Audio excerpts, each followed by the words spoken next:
On the morning of August 9, 2022, President Biden agreed to sign the CHIPS and Science Act on the South Lawn of the White House, in the presence of dozens of followers from business and government. To help the United States become more technologically competitive with China, he signed a law that will give $52.7 billion in grants for semiconductor manufacturing and study in the White House. This video is going to be about Biden's signed CHIPS and Science Act claims by the White House.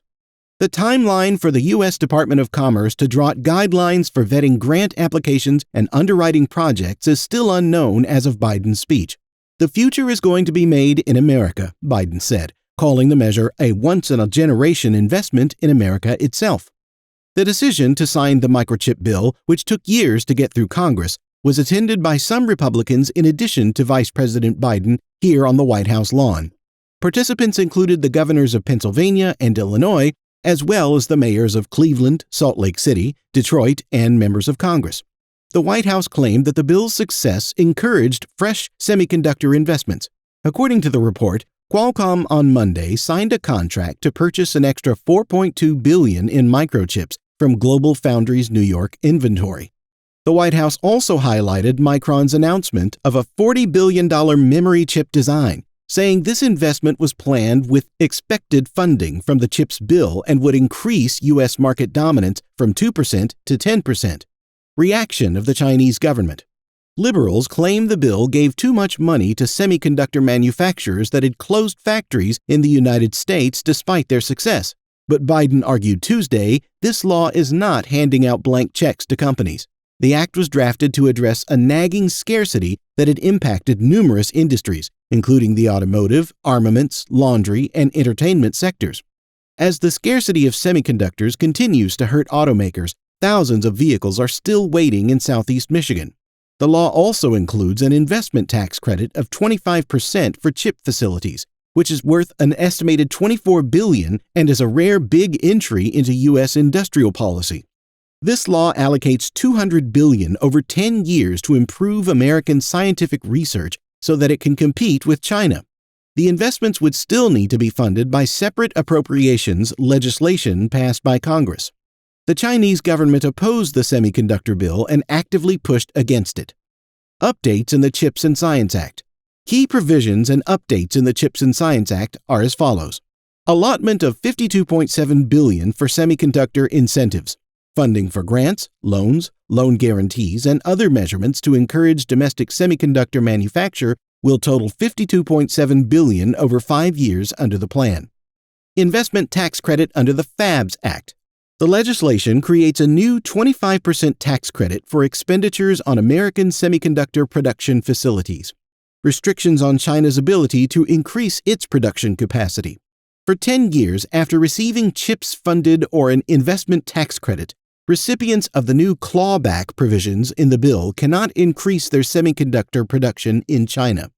These provisions, which are similar to the CFIUS procedure and latest proposed legislation for outbound investment screening, establish a procedure of required notices of scheduled relevant transactions in China, agency overview of such exchanges, and mitigation authorities for recipients of CHIPS funding. Funding for research and development, R&D, has been increased to $170 billion. To support research and development across numerous federal agencies, the law provides almost $170 billion over 5 years, which is generally in line with USICA as well as the COMPETES Act. The National Science Foundation's New Technology Directorate has been given $20 billion to support development and research in areas like AI, enhanced energy, storage systems, and robots. United States attacks on China's industrial policy. The U.S. strategy for improving its semiconductor manufacturing sector and decreasing its reliance on Taiwan appears to have been lifted wholesale from an unlikely source, China. Similar to the United States, China has purchased the vast majority of its semiconductors from outside suppliers.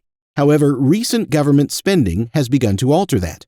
In 2014, the Chinese government released a government strategy for the industry that made increasing domestic production of chips a top objective. China's state-backed Big Fund for Semiconductor Development and accompanying regional organizations has already spent $73 billion by 2021.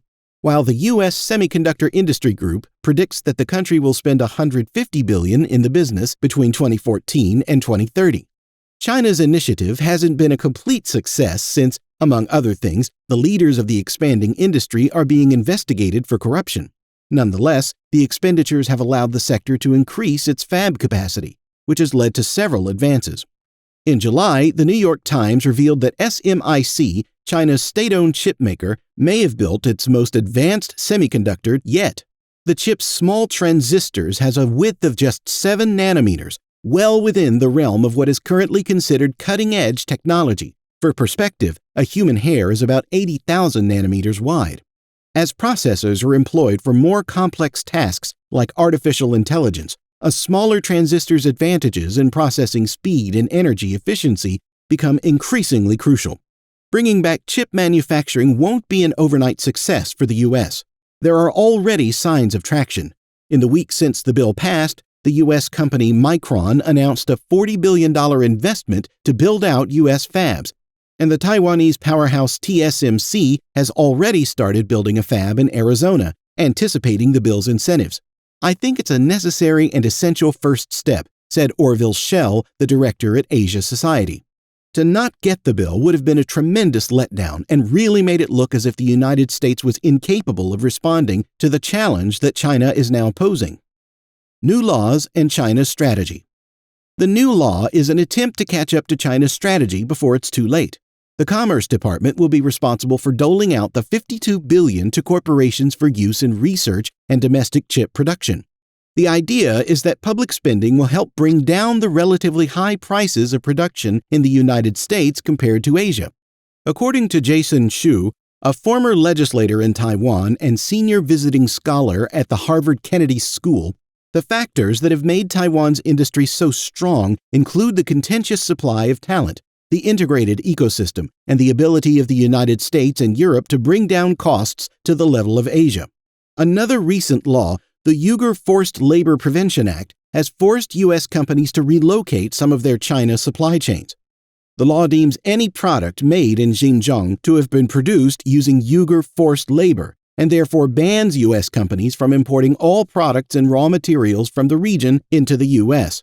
On China's side, investments in critical technologies fall under the country's Made in China 2025 policy, which emphasizes domestic production and self-reliance.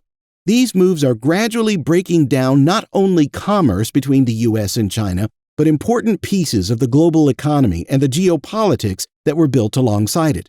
Now, the world will have to see literally and figuratively where the chips will fall.